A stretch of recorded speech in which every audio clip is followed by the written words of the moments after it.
service. Let's connect at USPSConnect.com/local. Specific markets, restrictions apply. Same day or next day delivery expected, but not guaranteed with entry close to final destination. Sometimes we push those health worries to the back of our minds, way back. But if chest pain, heart racing, or shortness of breath have been bothering you, bring them up front. Call a doctor. It could be a condition like atrial fibrillation. AFib can have other symptoms too and increases stroke risk about 5 times. This is no time to wait. A message from Bristol Myers Squibb and Pfizer. Learn more at notimetowait.com. From the Strike and Spare Family Fun Center studio. Oh my God! Okay, it's happening. It's the afternoon stretch with Zach Williams and Bruno Reagan. Everybody stay calm. Stay calm.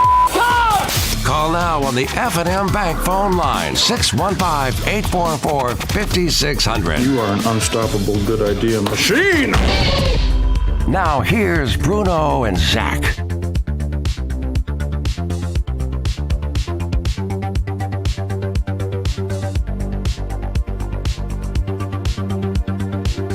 O'clock here in the Music City, so you know what time it is. Time for the afternoon stretch here on Nashville Sports Radio. Bruno Reagan, Ray Dosky, Zach Williams here inside the Strike and Spare Family Fun Center studio.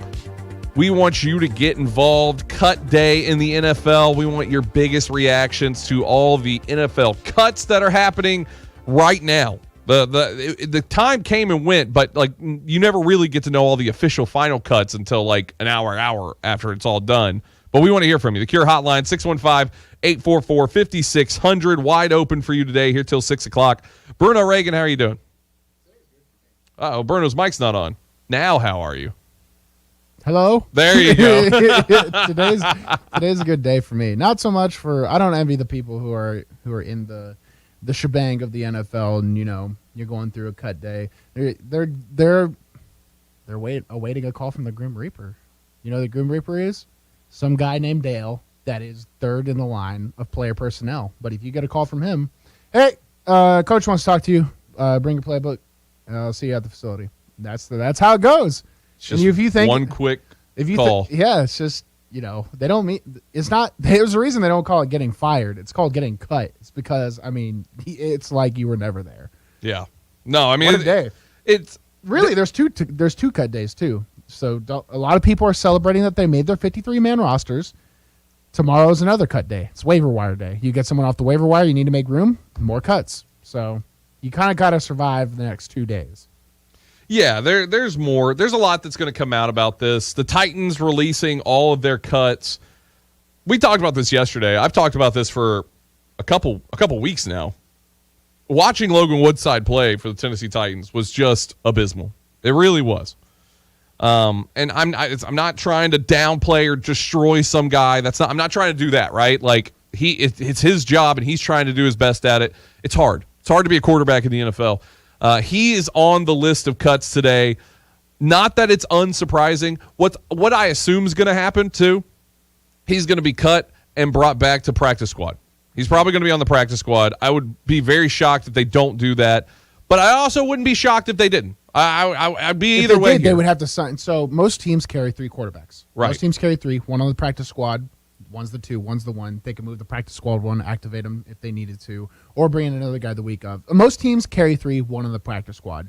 So if they don't bring them back, expect for a free agent's quarterback signing to play the 2 or the 3, and that would be between the Titans, you know, whether they trust Malik Willis enough or not to be the 2. But what they're saying is Malik is the backup game day. But what's the point of keeping Logan Woodside on the practice squad if he's just going to every single year? Because he's not going to get that much better. He's going to get beat up by Malik Willis every single year. Exactly. So his whole role would be practice squad until Ryan Tannehill gets hurt. Ryan Tannehill gets hurt, then he gets activated. That's his whole role, you know. And I'm sure that's an interesting little dynamic. But see, here's the thing: if they're saying if that's happening, Logan Woodside is on the practice squad. We'll see if that happens. I think that's probably what's going to happen. But game day, it's Ryan Tannehill, Malik Willis. This is a scary situation in my eyes. Maybe I'm crazy. Maybe I'm the stupid one in the room. I'll take that. If I'm wrong, I'm wrong. But in a situation where Ryan Tannehill goes down with a whatever, you know, this is a guy who had a no-contact ACL tear in his time in Miami. Just like practice, just ran to the right and it just tore. It happens. if that's a situation and Malik Willis has to be the quarterback here, maybe it all works out and everything's great. But I think more likely it's going to be just ruining his future right away. So I am a little iffy on this because you're not going to just have Malik Willis play that game and then call Logan Woodside up if Tannehill's done for the season. You're not just going to do that and then Woodside's just going to come in and be the starter that next week. It's going to be Malik Willis. And that's a what-if scenario. There's not many teams in the NFL that can have a backup quarterback come in and things are peachy keen. There's not many of them that can do that. It's a bad situation if a starter goes down anywhere in the NFL. But I think I'm talking more or less not just this season, but the future of Malik Willis on the team with the Titans and his future. I just hope that scenario never comes up. I don't believe in – I'm starting – less and less I believe – like, I get it. If you want to sit a quarterback and have him learn and get the ropes first, that's fine. But if a guy earns it, you play him. You know? You don't try – because what kind of logic is that to look at the guy? I'm sure Malik Willis is a competitor. He wants to play. So you look at the guy and you're like – oh, we just, want to baby you and coddle you. Nah, you've earned the right to go out there and compete. The team knows it. So I'm buying less and less into the we need to protect Malik Willis sort of thing. If anything, get as much playing time as early as possible, whenever possible, whether it be a blowout or an injury, because there's a very big possibility you could be the future of the franchise. So get your reps in now. I'd rather have your learning curve off an injury season rather than just throwing you in as a starter one day and figure it out for 17 straight games. So if Ryan Tannehill does go down, let's trust Malik Willis, have him go in, and most people are going to assume the season's done anyways without Ryan Tannehill. I know Ryan Tannehill gets a lot of flack, but dude's a top-tier regular season quarterback. So that's a true statement. So Ryan Tannehill goes down. I'm not going to expect a ton from the Titans, but I think it will be a great time for Malik to get reps in a less pressure situation. Right, and that's something, too, we've seen. This is what the Tennessee Titans have done all preseason. This writing was on the wall for me that Woodside was not – he lost out the quarterback, too. Watching him at camp, watching how he was reacting to bad plays. When you see a guy who knows he's fighting for his job, you can see the effort when he throws that interception inside team period or he takes that sack, whatever it is, and you see their reaction right after that. You're like, oh, man, this guy knows the writing is on the walls here. It's time to – you got to really show up, and you're not showing up right now. If that's the case, and I see that there at training camp, and then it goes out into games where we're seeing the preseason games, just Malik Willis for the entire game almost, or majority of it, all the starter reps – that you're getting is Malik Willis. Well, the writing was on the wall if they're going to. And this is a situation, too, that I think the Titans never even thought 6 months ago, before the draft, they would ever be in.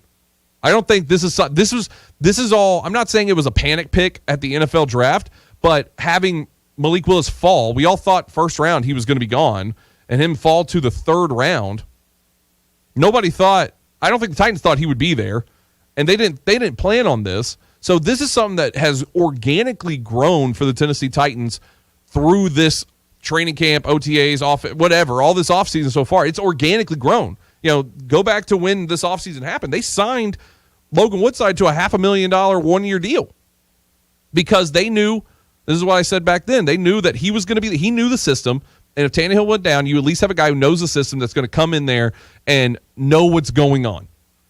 But they never thought come draft night, Malik Willis is going to fall first, second, and then fall to the third. And now they've had a complete dynamic change in that quarterback room to where they're like, all right, we got a guy who is a high-value guy, and we're going to see if he can do something. Clearly, he's proven to this Titan squad and Vrabel and everyone there that he deserves to be that quarterback number 2. It speaks to the nature of the National Football League and how cutthroat. Because if you're Logan Woodside, you sign that deal, you think you have the best job in the world, but you always get reminded the NFL is looking to replace you, upgrade from you, no matter who you are. There's a lot of first-rounders being cut. There's a lot of second-rounders. I think the Titans cut one of their 6th-round picks, a safety. It's just, your job is absolutely never safe unless you're Aaron Rodgers. And even then, they drafted Jordan Love. Yeah. They're like, hey, maybe he'll be better than the best quarterback of all time. And when they weren't, everyone's like, oh, whatever. I guess we have a good backup. Yeah. I mean, that's the real case out of all of this. They're always looking for it. So sometimes you're the best player on the board available, so the Titans feel comfortable at quarterback. You're Logan Woodside. You're thinking in the back of your head, like, I have the best job ever. Malik Willis is there in the third round. Well, let's take a shot at him. He's a great player. We had him graded in the high second. Let's take a shot at him. Shocker, he performs extremely well in the preseason. Well, Logan Woodside, you're out of the job now. Yeah. See you at OTAs here in 3 months. The Titans, they had a whole host of cuts. Obviously, we talked about the Brett Kern cut yesterday. They yesterday got on the ahead show. of the curve with that one. They were Yeah. like, out of respect, we're not going to make you wait on cut day. So there you go. Yeah. Stonehouse won that job. But some other ones, Des Fitzpatrick, that one was a cut. Crazy. He was 2021 draft class. Yes, right? he was. Fourth round? And he was threatened last year at this time to not make the team. Fourth rounder? Mm-hmm. Very early round. That's not good. You look at that his career outlook. Oh, for sure. When you look at that Arizona game in the preseason, and he has that drop. There's a play there where he has just a clear drop, and the second I saw that, I was like, oh, this guy's out. Yeah. You cannot drop a ball that hits you smack in the hands. No one's around you. Nope. Right on there. Yeah. If you think that's the one thing I'll give the fans when they see a play like that and they go, I could do that. Yeah, you probably could, and that's why he's fired.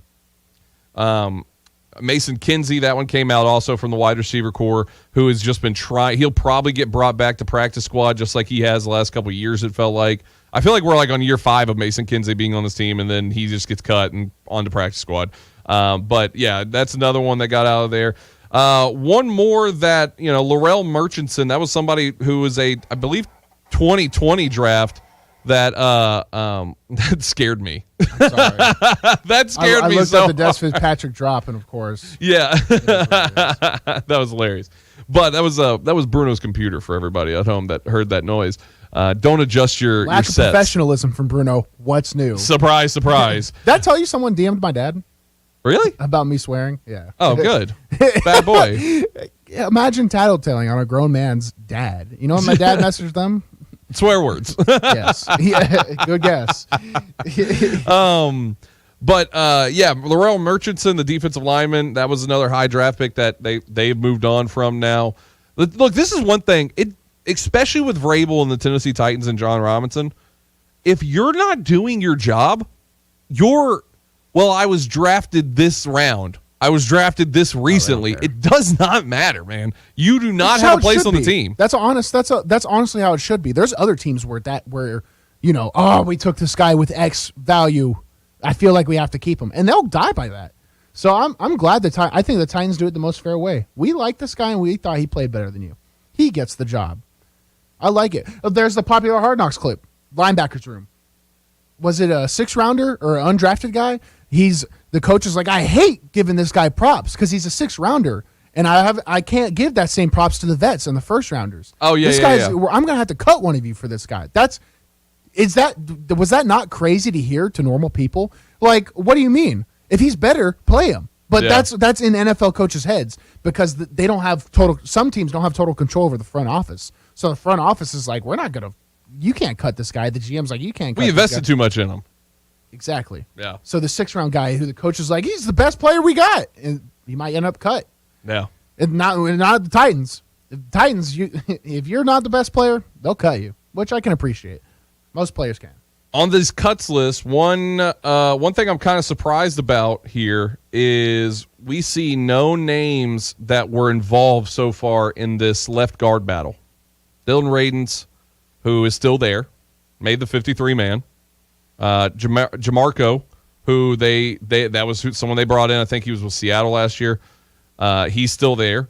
And then they obviously made the trade for Daly yesterday or whenever it was, 2 days ago. He's still there, obviously. Just traded for him. They're going to keep him.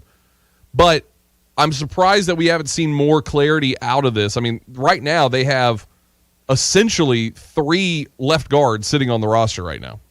Yeah, I guess we won't know until the depth chart, week 1 depth chart comes out. Well, we know Nicholas Petit-Free he's right tackle. That's going to happen. It's out there. They've said it now. I've thought ever since they drafted him, he has the looks, he has everything that they wanted out of a right tackle. He's there. Then, of course, they make this trade for Daly, who... Do you trade for a backup? I don't think so. I don't think so. He's 6'6", 350. You can play guard with that. Very different than Aaron Brewer, who is still on the roster, too. Yeah. Hey, they trust... The thing about Brewer, man, he might have earned a job because of how it's not... when he's out there playing left guard, yeah, he's competing for the starting job. But for a guy like Aaron Brewer, you're competing for your job in general. And where he stood out was center, where you can get away with being shorter and stockier. So the Titans are like, okay, we have an interior guy that we could use as the swing guy for backup. Because most teams activate 7. Some will do 8, but most activate 7 offensive linemen for a game. 5 starters, 1 tackle backup, swing, and then 1 backup for all 3 of the positions, left guard, right guard, center. And a lot of guards can't play center. They can't do it physically. They can't even snap the ball. And there's no way. I'm just thinking of some. You see how disgusted my face is thinking of some guards I've played with playing center. They could never handle it. Yeah. So Aaron Bruno probably won his job just being that versatile and that trustworthy in those positions. His size keeps him back from being a starter, but they know he can play center. He can play left guard on a dime like that. So he might have earned it through that. There's a lot of cuts going around the NFL. We're just talking Titans right now. We're going to change up the rhetoric here. We got to take a break. When we come back, we're going to talk with voice of the Vandy, Vandy boys. I almost said Vandy boys. Vandy football, Andrew Algretta. He'll be joining us to talk about the win, 63-10 win over this past weekend, and also what's coming up with Elon. Not a lot. I mean, Elon the university. Yeah, not Elon Musk. We'll ask him some questions about Elon Musk for sure, though, just to have fun with that. But we got to take a break. Back after this here on the afternoon stretch. Good afternoon. We've watched traffic increase even more so over here on 24 East at the Sullivan Evans Bridge. It's still moving on 65, even though it's pretty slow sometimes as you get up around Vietnam Vets, trying to get up into Goodlettsville. There's a crash at Nolensville Pike and Napoleon that had traffic tied up at that intersection just a couple of minutes ago. Some radar on I-40 out through certain parts of Wilson County this afternoon. Be careful. Hey, with a huge demand for dental assistants, Dental Staff School will train you, help you get a job as a dental assistant. Google Dental Staff School. I'm Commander Chuck with your on. Nashville's first curling venue is here at T-Line Nashville. Come check out T-Line Nashville and experience the world's fastest growing winter sport today. Curling is a fun and simple sport that's a perfect outing for friends, corporate events, families, or parties. T-Line also has classic bowling and modern bowling mini games. With over 20 HD TVs, you can come watch your favorite teams and some of the best food and drinks here in Nashville in the large bar and grill area. They also have an outdoor area with a fire pit, and you can't forget the live music. T-Line Nashville is a one-stop shop for a great night out. Located at 106 Duluth Avenue and online at tlinenash.com. You can book your party now or give them a call at 615-439-1024. That's 615-439-1024. And make sure you give them a follow on Instagram and Facebook at T-Line Nash for all the news, events, and updates. T-Line Nashville. Nashville's first curling venue is here.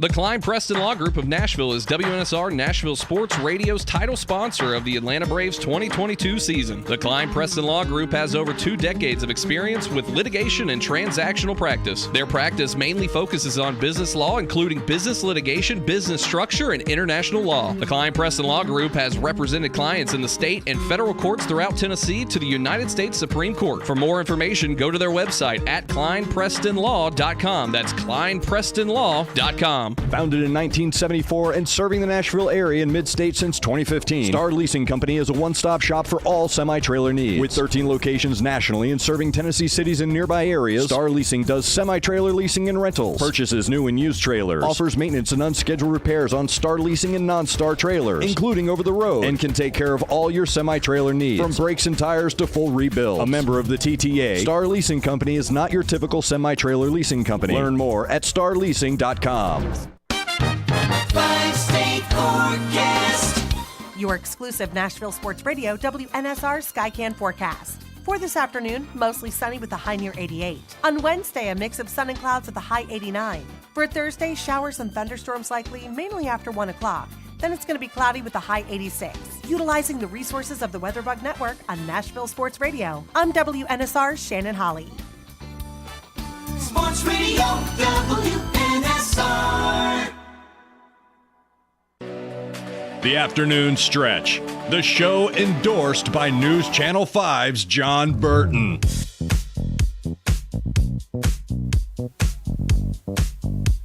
Welcome back to the Afternoon Stretch. Bruno, Reagan, Ray Dosky, Zach Williams here inside the Strike and Spare Family Fun Center studio. Of course, we talked a ton yesterday about the 63-10 win over Hawaii. Vandy had basically the whole first hour, almost the first and a half hour. We had a lot of phone calls on it. A lot of good stuff there from Vandy. A lot of excitement. I wanted to bring on Andrew Algretta, who was there also in Hawaii. This guy is basically living in Hawaii now. I texted him earlier. I was like, are you just going to buy a timeshare down there? Because you did it for baseball. He's gone down there now for football. Yeah. It's been a good time to be the voice of Vandy. Andrew, how are you doing, my man? I'm doing well. Timeshare might be a stretch, but I do feel comfortable recommending my favorite beach bars at this point, and perhaps my favorite restaurant choices right there on Waikiki. So I do feel veteran status creeping in with Waikiki. I guess that's a good feeling to have, you know, and also the fact way worse, right? Like I'd rather have veteran status with Waikiki than say like, you know, Des Moines, Iowa, or something like that. Right. Yeah. I hear they have a McDonald's out there. The Jonesboro, Arkansas airport is popping. Right, exactly. Of course, you can follow him on Twitter at @Algretta. So 63-10, you're calling the game. You got the best seat in the house, essentially, there. When you were watching this Vandy team and in action, what was the biggest takeaway for you from this season compared to when you saw them last year? Well, I think, and probably Bruno would echo this, first things first, right? They took a punch and they responded, which at times they had a hard time doing last year, both in the losses and, quite frankly, in the victories, right? I mean, it wasn't necessarily clean against Colorado State. It wasn't necessarily clean against UConn. You're glad you won, but you kind of had to claw through that one. So the fact that they took a punch and then delivered 2, 3, 4 of their own, I do think was pretty significant. I also love the fact that they rushed for 400 yards. And I don't necessarily think that's going to be case in point for the entirety of the season. But, you know, if Mike Wright can do just enough with his arm, then all of a sudden that makes his legs that much more dangerous. That makes Ray Davis, that makes, you know, Rocco Griffin and the whole gang that much more dangerous. So, you know, the running attack was very, very compelling to me, and I'm glad that it had the success that it did. And, you know, you bring up, obviously, Mike Wright, the stellar night that he ends up having there. It seems like whenever we had the SEC Media Days come up and Clark Lee brought Mike Wright down, you know, and settled that debate or thought that for sure he's going to be the starting quarterback over Ken Seals, I think a lot of people had some questioning about it. They were a little worried about it.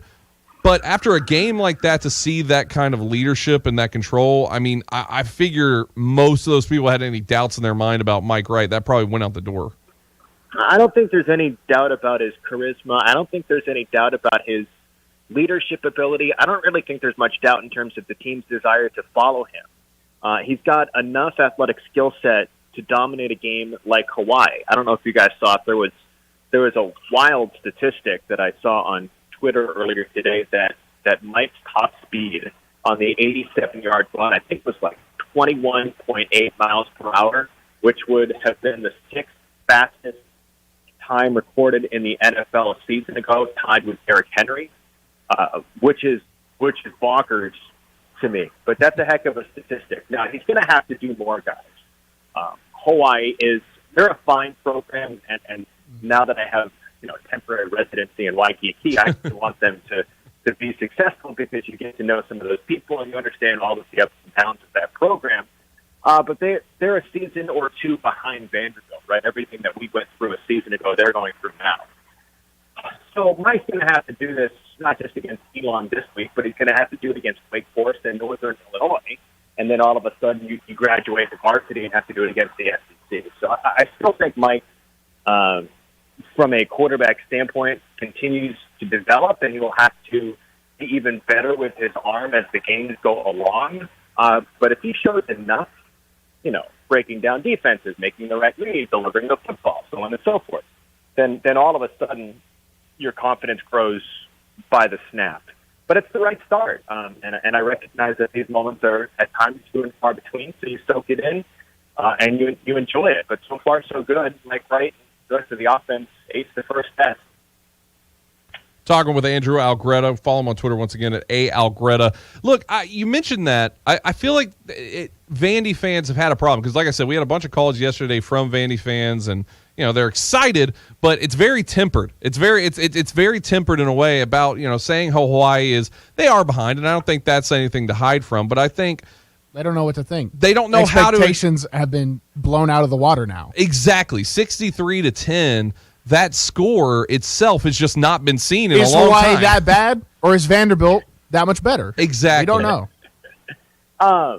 It's the other crazy statistic I'm sure you guys brought up is 63 points is the most scored against an FBS team since 1941. So it predated Pearl Harbor, which is again difficult to wrap your head around. I don't even think the answer is like you should temper yourself because you're a Vandy.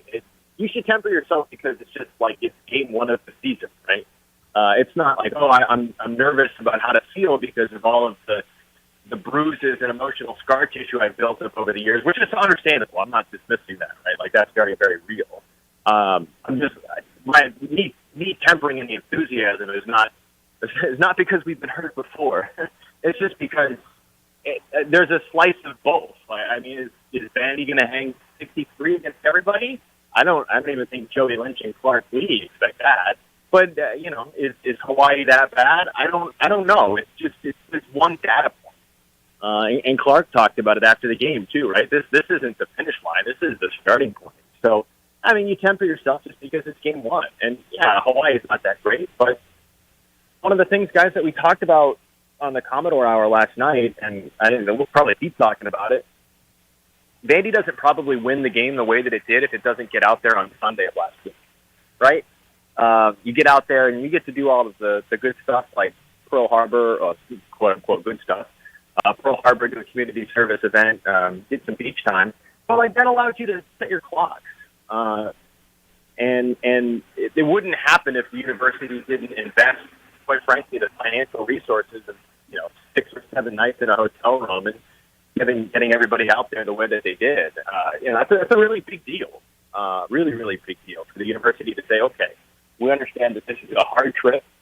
We want to make it the best that we can, both from a student-athlete experience and from an on-the-field outcome side of things. So don't let that piece of it get lost on you either. The university said, go do this thing right, and they did it right, and they got the result. You bring up a great point there about that. That's another side of the coin here of that. When I'm talking about Vandy fans feel like they have to temper everything, is that it's still with. Obviously, yesterday we get the news about First Bank Stadium and what the teams or what the school's doing with that as well. But it feels like as an organization, Vandy is making a change. If I'm looking at it, it looks like they're making a change in totality from where they have been. But Vandy fans feel like, well, we've heard the song and dance before. We've been here before. I know the changes and all that come, but it actually does feel like it. And it feels like Vandy fans are having to temper themselves to that too. So it's 63-10, and then it's also a new name on the stadium, and they're like, I'm going to wake up from a fever dream soon. I distinctly remember having a conversation with somebody last fall, and I'm talking with them, a Vanderbilt alum, and hey, we're, Vandy United, $300 million. Here's the renderings of the new stadiums and all that kind of stuff. It's going to be exciting. I can't wait. And, their follow-up is like, yeah, I don't believe it. And I just had to pause. I was like, man, my office is in a construction zone. There's no joke. I can't use certain doors because walls are getting blasted down. And I can't use certain bathrooms because walls are getting blasted down. I work in a construction zone. That's no joke. But I get why. I've had enough conversations, and I get why. I've heard from other people where former players get invited to come back to practice, and then they don't, and then the people invite them again, and the former football players go, oh, we didn't realize that you were serious about that. Yeah, we're very real about you coming back and seeing practice and being part of the program. So it's all new. And hey, another thing, too, it's not small. Yes, it's Honolulu. Yes, it's Hawaii. But Chancellor Diermeyer being there on the sideline in the middle of the Pacific Ocean during the first week of classes is not a thing either. The fact that the chancellor is willing to make that effort to show support for the football program is like a physical example of the financial backing he's provided through getting the team out there on Sunday, or the resources when it comes to Vandy United. That's a physical, in-person example of all of the things. It's new, guys, and I get why it's hard to wrap your head around, and it certainly should be. Like, again, I've had enough conversations. I totally get it, but from you work inside the building standpoint, it's fun to be here right now because all I know is this version of Vandy, and there's a lot of earnest people and genuine people trying to make a go of doing this whole athletic department thing right. It's kind of like, it feels like Vandy fans are the type of people who buy life insurance, road insurance, tire insurance. They buy every type of salesman pitch available, and then someone's like, "Hey, we're gonna bail you out," and they're like, "Yeah, I've heard that one before." That's when I talk to it, it's always sucks hearing the alumni story too, because there are a ton of alumni that didn't have a good experience at Vanderbilt for X, Y, or so reason. But we're starting to get to that point, man, where change is a slow process. So when they announced all this stuff, 2 to 3 years ago, I can see why people are hesitant. Now they're starting to break ground on it, which when we go to this first home game, you'll get to see, people will get to see the process. Right. I think that'll open up some eyes for optimism. Yeah, and you can't use certain gates because those gates are under construction. Change is a slow process, but so is flipping inertia, right? And yes. I've said this in the past too, but when there's a slow lurch in a certain direction for a long time, that stuff doesn't flip overnight. It's like turning a very large tanker in the middle of the ocean. Like, that sucker is going to take some real effort and some time to flip 180. So it's okay. Like, I understand 100% why everyone is exactly the way they are, and they're 100% in the right to feel that way. All I can say is, this is the Vanderbilt that I work at now. These are the people that I work with, and I know their intentions, I know their directions, I know their desires and where their hearts are. So, relationships and trust are built over time, both probably in some of the negative, but hopefully over the long term and into the future, the positives. Talking with Andrew Algaretta, voice of Vanderbilt. Now let's look at this Saturday coming up. We have Elon coming in. It's the first home game, obviously, for the Vanderbilt Commodores. It's going to be the first time you call in from the bank. Yeah, the bank. Now, what are we going with? Are we going with the bank? Or are we going? That's on you. They're taking it to the bank. That's. I feel like you're going to be ripping off the Ravens because they do that. That's a me thing. Okay, I'll work on it. But if we're going to go with the bank for now, that's cool. I'm good with that. I think the bank's solid. So the first game at the bank. When you're seeing the home game atmosphere, when you're looking at 63-10 for the first game on the road in Hawaii, going up against now Elon. As a broadcaster and what you're seeing of this team, what do you think? What are you looking for from this game from the Vandy Commodores? Frankly, more of the same. I don't know if it's going to be 63-10, and I think there will be a level of fatigue just because of everything that the guys have been through. And not that being in Waikiki is bad, but if you go through the physical toll of getting out to Honolulu, practicing, playing, coming back from Honolulu, most teams tend to take the following week off. We're just going to play Elon, which is fine. So if there's a bit of a sluggish start, that's fine. But I expect more of the same. Like, we're an SEC opponent. There's been obvious augmentation of talent. There's kind of a motivation, drive, and desire with this particular collection of Commodores that Clark Lee has instilled in them in the offseason. So I don't know the final score, but you should get out of here with a victory, and hopefully in a fashion that allows you to, I don't know if it's a whole fourth quarter for A.J. Swan and Chase Gillespie and the like, but we should walk out of the bank feeling fairly good about everything on Saturday. That's my intention. Walk out of the bank with a little cash in your hand? Is that what you're saying? Yeah, a little, like, we feel like we've invested in the future, and hopefully it pays dividends down the road, et cetera, et cetera. It's the most bank statement possible. We're building your broadcast right now. These are notes that you can just go ahead and start jotting down to just come into the pregame with. That's totally good. I got a notebook out. I am not above theft. You're right. Well, I saw driving in today. I think it's the first time I've seen it. Bruno, you can tell me I'm wrong. I saw a Vandy billboard about tickets for sale for the game. They'll have a billboard every now and then. I haven't seen one in the last 3 years of driving down to Nashville. It's crazy. They are there. They are there. I will say, just from like just like from a clarity standpoint, they are there. I don't think they're flashing in front of your eyeballs in the same way that Gary Ashton does. Free plug, huh? yeah. I don't know that he's a sponsor, so I do think I just gave him a free plug. Or Mark Spain, whoever. There you go, competing. That's fine. But they are there, and we've also thrown, congratulations, Jack Leiter drafted by the Rangers up on billboards in West End too. So I live off of Riley, and I see them periodically. So they are there. Have you seen an uptick in sales? I don't know if you've seen it. I don't know if you see that side of stuff from ticket sales. Has there been any kind of murmurs or chatters about that since the 63-10? Because I'm really going to be interested to see what Dudley looks like against Elon after a win like that. So I'm not privy to that sort of stuff.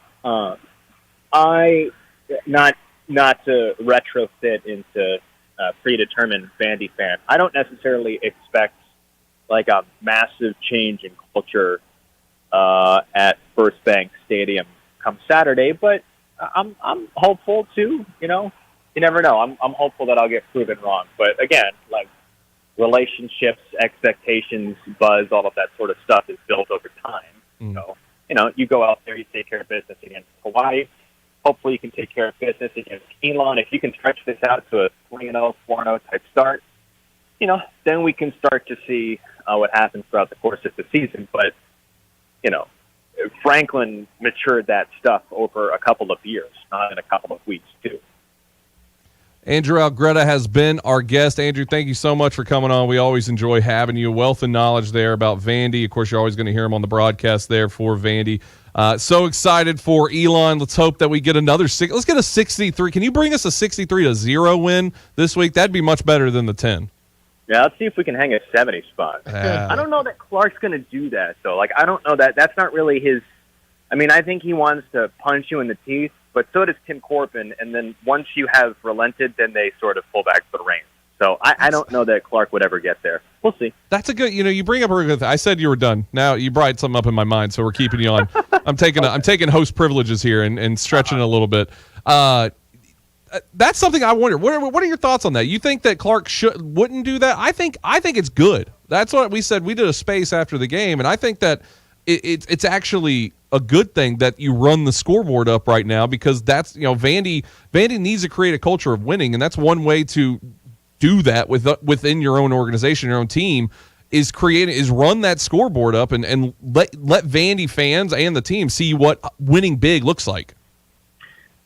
Yeah, so I guess my gut reaction there, trying to do it in a Clark Lee mindset, would be that he wants to make sure there's no doubt who dominated the football game, who the physically, mentally, emotionally superior football team was on Saturdays. And I'm not sure that he would directly tether obvious domination to scoreboard.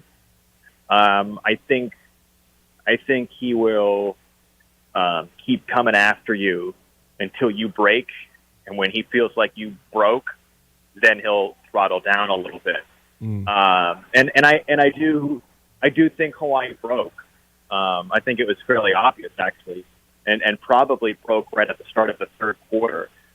3 runs, a horse collar penalty, so 3 plays plus 15 yards and a touchdown to start off the second half, and Hawaii broke. And they still kept scoring. So he wants to break you. He wants to dominate you. He's a competitive dude. Through all of the processorial stuff that he exudes, he's maniacally competitive. But I just think he wants to break you emotionally, and not necessarily do it in a disrespectful scoreboard sort of way. When you wave the white flag, he'll accept your surrender. Andrew Algretta, I love you, buddy. Thank you so much for coming on. Take it easy, guys. That's a good one right there. It's a good one. Vandy got a good one when they brought him in. We got to take a break. If you want to jump in, the Cure hotline, 615-844-5600. Back after this here on the Afternoon Stretch. Good afternoon. Traffic's building pretty good here on 24 eastbound. Back through Rutherford County this afternoon, passing 840. Watch your speed. There's quite a bit of radar already out here this afternoon. It's building right on schedule. 65 trying to get onto Vietnam Vets. You got all that traffic headed back towards Hendersonville.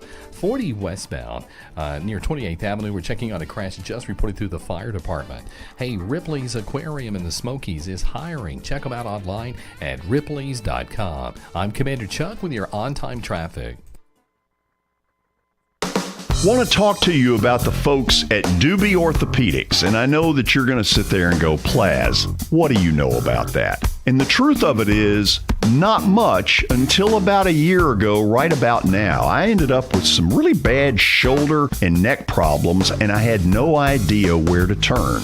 A friend of mine suggested Doobie Orthopedics, and you know what?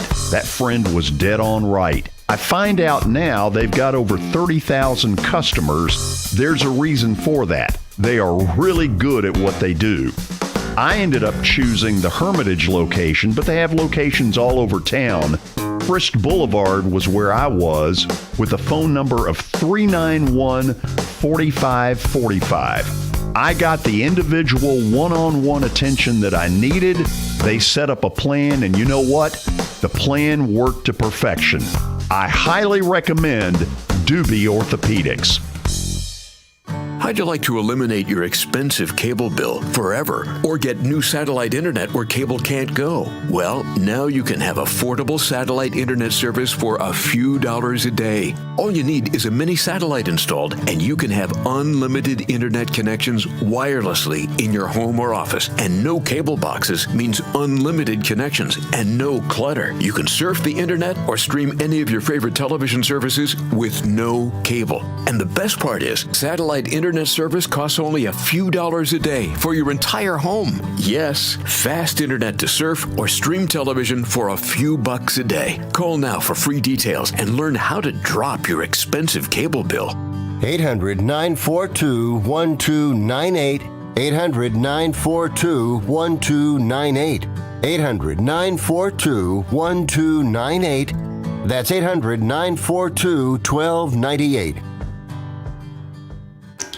That's the sound of a crack in the ceiling found at a home inspection. But with a Realtor by your side, a newfound leak might only cause minor worries.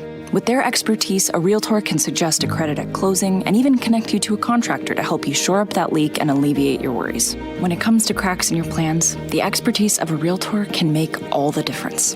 The difference between an agent and a Realtor is real. Realtors are members of the National Association of Realtors. That's who we are. Nashville Sports Radio 560 on 95.9 FM has been your home for sports for 20 years. From typewriters to Twitter, fax machines to Facebook, we have you covered 24/7 and on the go. Finding us online is as easy as @Nash Sports Radio, Twitter @Nash Sports Radio, SoundCloud @Nash Sports Radio, Facebook @Nash Sports Radio, or search your app store for WNSR. 20 years of sports, anytime, anywhere. From Nashville Sports Radio 560 on 95.9 FM. FM, AM, and PM, sports 24/7, WNSR. The afternoon stretch. The best show? I don't know if I can say that, man. I'm going to move on to the next one.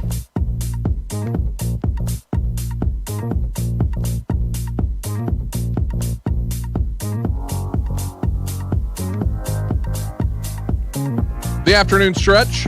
Bruno, Reagan, Ray Dosky, Zach Williams.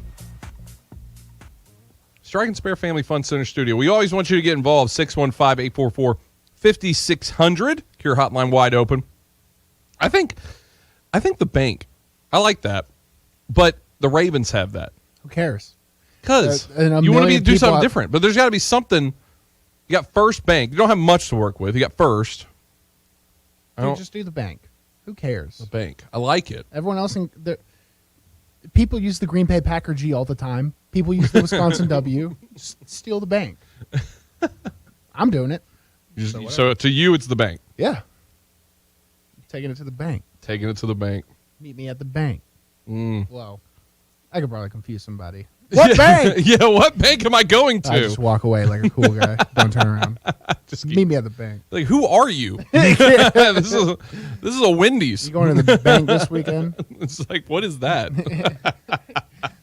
Just trying to get it to catch on somehow. Yeah. Fetch will never work. If you want to jump in once again, we want to hear from you. 615-844-5600. That is the number to get in on the Cure hotline. Elon coming up this weekend. I mean, if you get a 63-10 win against a Division I school team, I mean, you should be in the ballpark of that against Elon, right? No, I think Hawaii was. You think they were just that bad? Yeah, I do. Like, worst college program in the country. The first plays I saw them run, I was like, this team sucks horribly. So I'm still waiting. You haven't seen my full power. I'm still waiting to unleash it. It's got to happen, though. Yeah. I mean, I want to see NIU. I'll be very interested in that game. That would be a good. Wake Forest. I mean, that's scary. another one. That one's scabby. That one is a little scary, but it's not. When you look at it, they don't have their starting quarterback. Obviously, they're a team that if Vandy They're does coddled by a soft division. Exactly, very soft. And Florida State, big powerhouse, huh? Oh, huge. What year is it? It's their competition. 1982. Miami. Yeah, 1981. Trevor Lawrence isn't walking back in for Clemson either, so don't worry about it. But when you're looking at what Vandy did against Hawaii, if they just bring that kind of energy and that kind of playmaking ability to any of these games, they have a chance at all of them. You know, it's not like there's machines on the other end of the football. They're just other humans. You know, and it talks more about the team. If Vandy can just play together as a team like they did against Hawaii, they have a competition in every game, I feel like. Even going into SEC play. I'm not saying they're going to, just outright destroy Alabama and blah, blah. I'm not saying they're even going to beat Alabama, but they should be at least somewhat competitive against them. Should be. No. At least, and when I say them too, I mean more or less SEC play as a whole. Yes. Yeah. They won't be competitive against Alabama. Don't put that on anybody. No, I don't think that's right. That Mike, you would know a lot about that. But yeah, no. I played pretty well that game too. Yeah, so, I think you were the only one. I don't know. Yeah, the mind of a 21-year-old. If Shermer could have landed that one pass at the beginning of the game, I think it would have been a much different game. But where our tight end didn't tip it up in the air for it to be so easily intercepted. Yes. Yeah, we were all hype. I think we had 2 first downs that game, and it was on the first drive, and then he threw that tip ball. Yeah, that one was and tough. then everyone just was like, I guess we lose. And then Tua Tagovailoa was like, I guess y'all lose. It was his first game ever. He just looked at you and he was like, don't you ever talk bad about me. And you're like, I'm like, going to talk bad about him as much as I can now. Yeah, me and Tua's beef goes back a long ways. You just can't wait for him to come up here to Nashville. He's playing a game. You ask him a question, and then he answers it, and you go, do you even remember me? He's like, what? You hurt me. It all started back then. We were 3-0. Don't worry. When Tua is in Tampa next year after the season just absolutely spirals for him, I'll get my revenge then. Yeah, that's what's going to happen. All right, we need to run to a break. If you want to jump in, we want to hear from you. 615-844-5600. Back after this here on the afternoon stretch. Good afternoon. Watching traffic run pretty slow over here as a clear rag 40 east and westbound at Jefferson Street. Again, it's got traffic pretty jacked up over here on this side of town in both directions. That's what we're looking at live here on 40 east and west at Jefferson Street. Heavy to the south now. Here we go. Southbound 65 down through Brentwood, Franklin, all the way down into Spring Hill where it starts to slow on 65 south there around 840. Ripley's is hiring for all 10 attractions. Check them out at Ripley's.com. I'm Commander Chuck with your on-time traffic. The Final Lap NASCAR Xfinity Series race recap from Daytona. I'm Kerry Murphy. Jeremy Clements led 3 of the 118 laps to take the win after surviving one of the craziest wreck-filled races in a while at Daytona. 3 overtime finishes, and he heads to victory lane. Oh, obviously, it's the world. I mean, to get these guys a win, and my sponsors, these guys, this All South Electric One Stop convenience stores, they've been with me for All South's been with me 10 years plus. One Stop was my first sponsor on a go-kart when I was 7, so and they're here, so that gives me chills. But yeah, it's just incredible. There's no words to describe it. So happy to get these guys, my team, my dad, and everybody a win, man. At Daytona, we won it legit. There was no BS caution or rain or whatever. Anything happened, we won hands down. So it's pretty damn cool. Shocked. I'm speechless. So I'm still trying to figure this out, and so grateful that we were able to do it. I can't believe it. All right, let's see here. Timmy Hill finished second, followed by A.J. Allmendinger, Brandon Brown, and Sage Karam rounds out the top 5. Your projected playoff standings, because they haven't started yet, look like this: 5-1. Josh Berry, Justin Allgaier, A.J. Allmendinger, Noah Gragson is second to Ty Gibbs, who leads the series with 5 wins. 3 regular series races remain in the Xfinity Series season. Up next is Darlington, Saturday, 3 p.m. Eastern on USA.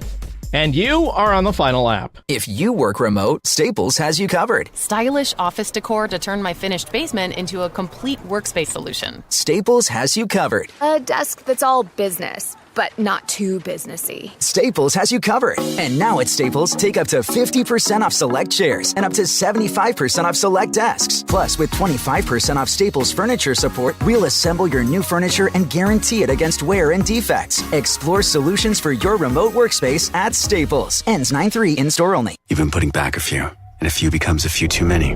For a moment, you think of calling for a ride, but nah, you live nearby. What's the worst that could happen? You get pulled over. Your insurance goes up. You lose your license. You total your car. You kill someone. The results of driving drunk are tragic. That's why law enforcement is out there looking for impaired drivers to save lives. So if you think you're okay to drive after a few drinks, think again. Drive sober or get pulled over.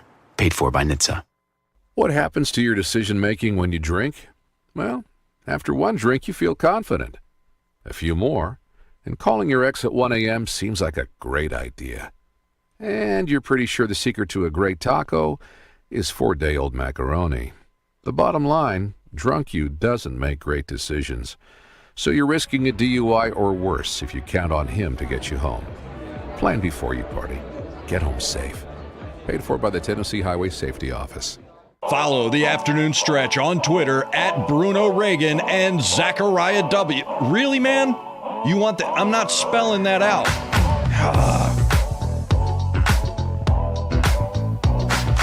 Final moments of the first hour. Cuts coming in all over the place in the NFL. Bruno Reagan, he looked like the X-Men. Well, yeah, I guess, yeah, Cyclops. He was my favorite one. I was going to go Star Trek, and I'm forgetting his name. His name Radar? Name about Radar. I wasn't a Star Trek guy. Yeah, you looked like him. He was the guy that did Reading Rainbow.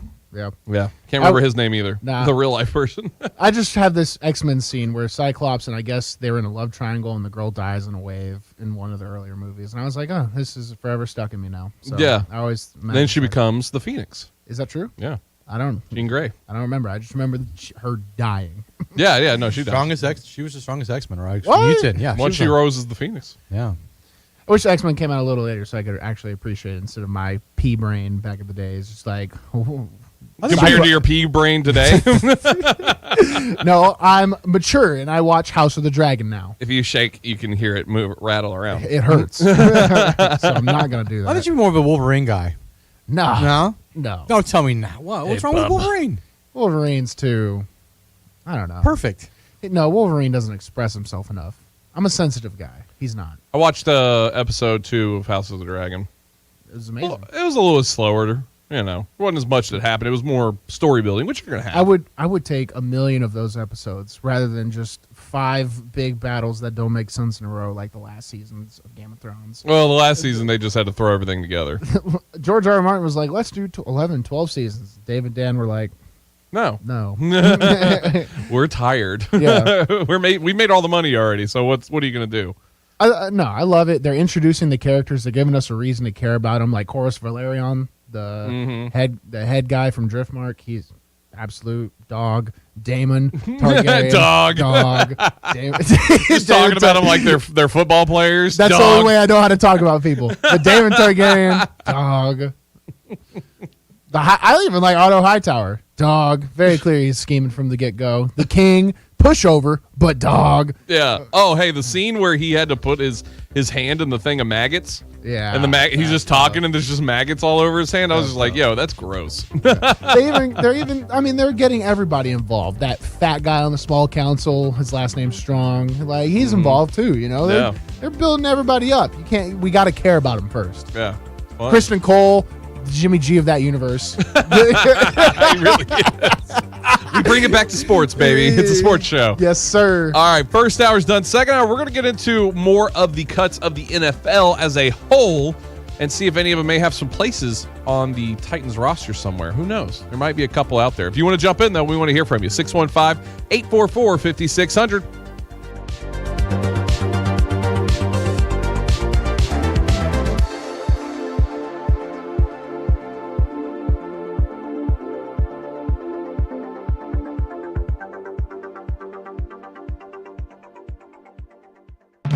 On air and online, Sports Radio WNSR, Brentwood, Nashville.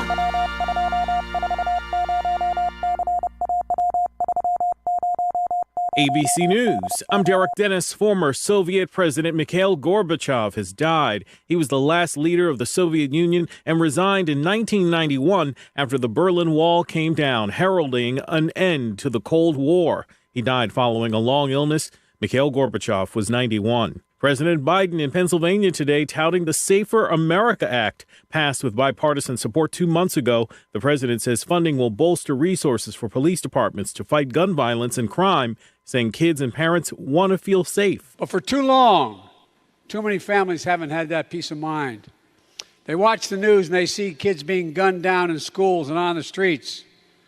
Almost every single night you turn the news on, that's what you see. The Justice Department has until midnight to provide a Florida judge with a more detailed list of material seized at former President Trump's estate. It comes ahead of a decision on Trump's motion asking for a special master to review the classified material. This is ABC News. Meet Boost, the fizzing amazing vitamin boosts that turn your H2O into H2O, so you feel like I like to boost it, my vitamins can boost it. I like to boost it, we like to boost it. because it's not just vitamins, it's Boost, the fizzing amazing vitamin boost. Find Boost, the vitamin boosts, at CVS or CVS.com and give yourself a boost with Boost. COVID-19 moves fast, and now you can too. If you feel symptoms, even if they're mild, you should test fast. Test positive and at high risk for severe COVID-19? Then act fast with authorized oral treatments that can be taken at home and must be taken within 5 days from when symptoms begin. COVID-19 moves fast, and now you can too by asking your healthcare provider if an oral treatment is right for you. Learn about a treatment option at treatcv19.com. This message is sponsored by Pfizer. Whether it's getting your day started with a clear mind, taking the edge off after a busy day, or hitting the reset button at night, Cure helps us be our most productive selves. Completely organic and free of THC, pesticides, and heavy metals, Cure focuses on specific need states with great tasting CBD products designed to help you focus, chill, and sleep. And that is exactly what the Cure brand products are named. Focus, chill, and sleep. Now available at select MAPCO locations. Visit thecurebrand.com to learn more and follow them on social media. Located at 2705 Nolensville Pike, Southern Trophy has been serving Nashville and Middle Tennessee for over 62 years. Southern Trophy offers a wide array of services like custom designed awards, cast bronze plaques, etched crystal awards, laser engraved corporate gifts, promotional items, merch, embroidery, screen printing, signage, and banners. Browse their entire collection online at southerntrophy.com or on Facebook at Southern Trophy. Feel free to give them a call at 615-256-7295. That's 615-256-7295. Southern Trophy. They do their best to help you recognize your best.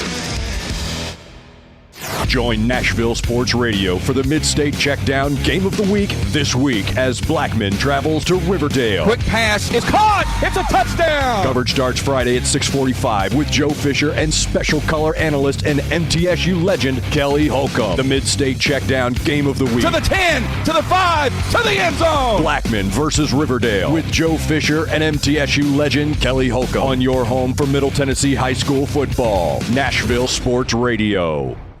Welcome back to the Strike and Spare Family Fun Center studio. Oh my God! Okay, it's happening.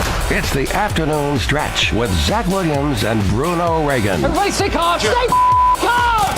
Call now on the F&M Bank phone line, 615-844-5600. You are an unstoppable good idea machine.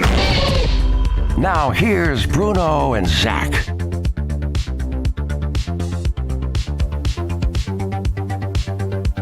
Second hour of the afternoon stretch coming at you here on Nashville Sports Radio. So glad to have you alongside Bruno Reagan, Ray Dosky, Zach Williams here. Strike and Spare Family Fun Center studio. If you want to get involved, your hotline wide open, 615-844-5600. First hour, we had Andrew Algretta on talking some Vandy football. We talked some of the Titans cuts right as they came out as we came on air. And now I want to look at some of the cuts going around the NFL as a whole. Never a fun day for some people. I mean, you're Derrick Henrys of the world. That was something that was so annoying to me. Seeing all these jokes. Justin Herbert officially makes the 53-man roster for the Chargers. Derrick Henry he's for sure made the 53-man roster for the Titans. That is the lame. Raiders. Alex Leatherwood has made the 53-man for the Raiders. What? Wait a second. There were some of them that you had. There were some names that was kind of shocking. But those little jokes miss me with all of them. Because I hate those jokes that come around. They're just yearly. Yes, exactly. You know how Sports Center, they're probably connected to Hootsuite, which connects all your social media accounts. Yeah. And then they post the same on this day, the Global Gym. You know, Right. they do those yearly posts. No, I'm gonna find. I hate those so much. Yeah, I we're hate gonna throw all the them time. into a vat of acid. Okay. No, we're gonna throw them into a Cajun pot of like. Keep it professional, Bruno. I see your Twitter. Oh my God! Hey, stop being funny. Are you a Vanderbilt fan and excited? We're Vanderbilt. We're pompous and we're total douches. I saw that too. I saw the person who tweeted you. That was so funny. Not me, dude. Yeah, no. I'm the most normal Vanderbilt. And then your reply to it had like more likes than the original post had too. Ratio. I mean, that one did. You finally got your ratio moment. You should have just replied with that. Next time I will. Yeah, hey, next time. Hey, next time for some of these players may not be coming. Some of the hey, man. they may not have next time. That's the real side of all cuts day in the NFL. Some of these players you may never hear from ever again in your entire life. That's the worst part. No, they'll get cut. Then they're like, I'm going to get picked up. I don't need to sign with the USFL. XFL will offer them contracts right off the bat. They'll turn them down. Then you really don't have anywhere to play. Kansas City Chiefs released Josh Gordon. Sucks. I was going to DM him. Come play with me, dude. I'll take it. I planned on it. I was like, whatever, because I'm not Todd, so I can't speak for him. But. Yeah, you don't get to. Yeah, I don't. You're trying to be like LeBron. Yeah, I know. So I recognized my place real quick. But wouldn't that be cool playing with Josh Gordon? Yeah, of course it would be. He's a stud. Hanging out after practice. You already know. The Chiefs even talked about. Well, okay. The Chiefs already talked about that. This was just a numbers thing. It had nothing to do with. They said he was perfect while he was there in Kansas City, which is big for him, obviously, because of when he was with the Browns and his 10 years. Somewhere else. Yeah, I don't know if he'll sign somewhere else. He might. He's not. He can't sign with the Titans. Titans actually have decent wide receiver depth. Yeah, but I saw that name come across, and just given the Chiefs situation, I was a little surprised by it, just because they you have Juju Smith-Schuster, MVS. You don't your wide receivers go down there. You have McCole Hardman, and I don't know. I thought maybe they would keep some of the depth that they've had because he's been on the team now for a couple of years. The biggest one, I kind of feel like. There's a couple big ones that came around the NFL. Alex Leatherwood for the Raiders. This was a first-round draft pick. I think 19th pick is what I believe he was. Kind of crazy that they moved on from him so quickly. Yeah, it means if you're wondering how could that happen? No, it was just probably that bad. This is the only way that stuff ever happens. We talked about it earlier on the show. Sometimes your draft capital keeps you protected. Sometimes it's the difference maker. I mean, Taylor Heineke spoke on it. He was like, they're paying Carson Wentz like 20-some, 30-some million. He's going to start. Yeah. I'm not competing for the job. I'm the backup, and I'm going to do my job. But how bad do you have to be really as bad. an offensive lineman? Really bad. You have to be really bad. Because if you were, Chance Warmack made it through how many years of being below average in here? And I'm not saying that out of disrespect. He just probably wasn't a first-round draft pick talent. He was good. He was, maybe even second or third. He was good enough to be expected to play multiple years in the NFL, which is more than anyone does. But he wasn't first-round talent, right? Yeah, there was a lot of criticism when he was here. 17th pick in the 2021 draft. They have 1 year, this guy. Yeah, that's extremely bad. So, I wonder if there's anything else that's driving this. First off, it's the Raiders. There's a small chance. Yeah, the Raiders are the most drama-filled team in the NFL, maybe. But they fumbled Tom Brady bag. John Gruden's out here calling people, what? Going further. Then they have Henry Ruggs. And then they have a guy messaging burner accounts on Instagram with videos of I'm going to kill you with his AR. Yeah, it's a pretty. And then Derek Carr is leading a youth pastor group on the side as a sideshow. They're going to be paying him $7.9 million this year to not play football on their team. Yeah, that's extremely bad. I think Alabama gets a little over for what it's worth. You said this to me in the break. So I'll up it on air. I think Alabama does get overvaluated a lot. I think, especially in the lineman position. There's a reason Alabama's skill guy. They've all done really well. Secondary guys, look at Fitzpatrick, look at the skill guys. Who I'm off the top of my head, Eagles wide receiver. Oh, Devontae Smith. Yes, thank you. Julio. The skill guys, they've really earned but I think they carry that Alabama team. I think their linemen are usually extremely oversized guys that are on these teams, and they just get overevaluated because it's really hard to evaluate linemen. So I think Alabama guys get a lot of the name kind of carries them a little Fluker, bit. Just big guys who might not have the best technique. They can get the job done okay, but I think some of them just get caught up in their own hype, and you're really not that good, especially in the National Football League. Alabama is not close to the National Football League. So there will be Alabama fans that go out there and they're like, we could beat the worst team in the National Football League. I think like the Jags or something. They wouldn't even come close. They would get boat raced. It's just a different world. Yeah. Yeah, I know I went a million different places there. No, you're fine. Just know that this guy is bad at football. Yeah, that's what you have to be. You have to be.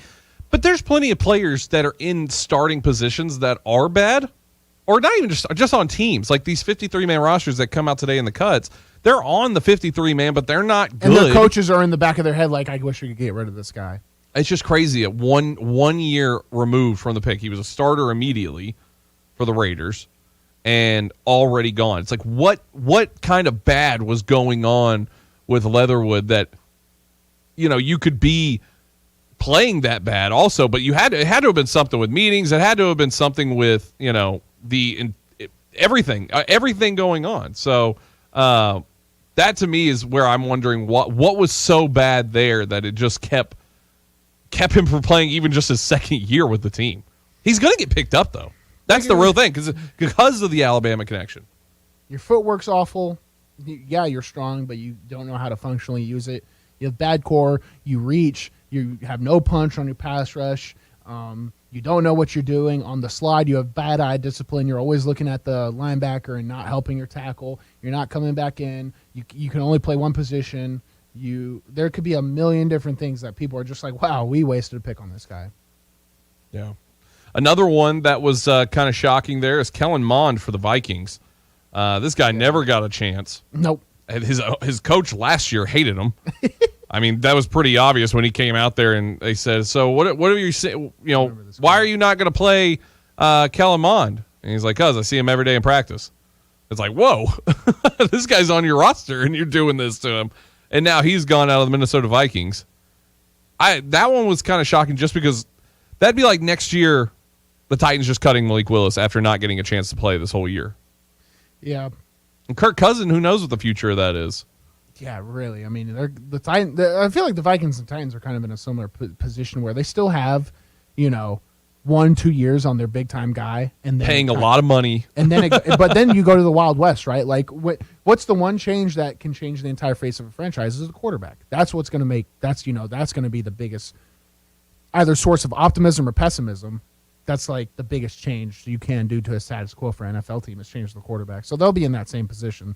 Kellen Mond won't be in the discussion though, at all. No. No, he won't. He'll probably, I assume, get picked up by somebody, but if not, he'll be in the new leagues. He'll be in the USFL, baby. Or XFL, whichever one. Yeah.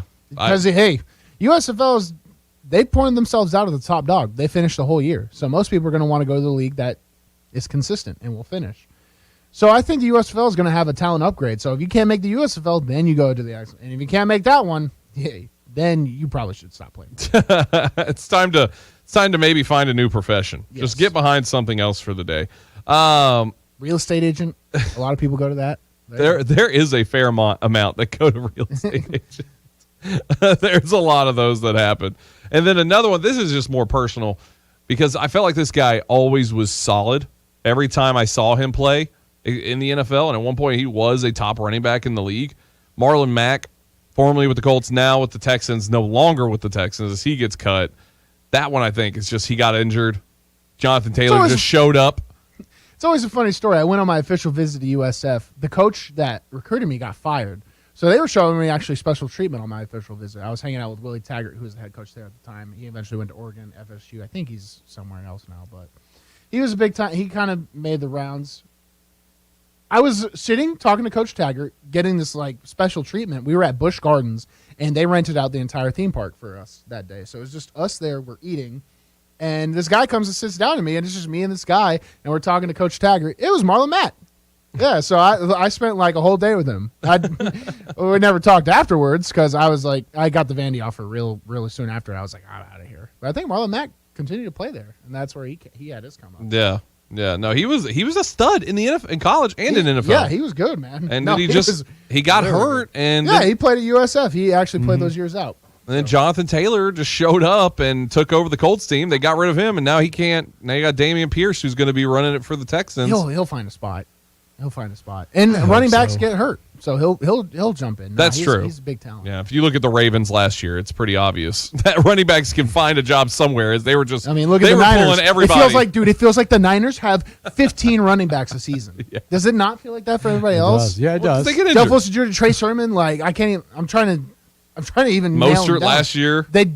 They kept a guy this year who was like the fourth running back on the depth chart. They just revealed he's going to stay. Yeah. So it's like, where do they get room for these guys? Yeah, I don't. So let me ask you guys this: NFL cuts have come and gone now. Not as many surprises as we thought was going to happen, right? We thought there'd be like a name or two. They'd be like, "Wow, I can't believe he got cut."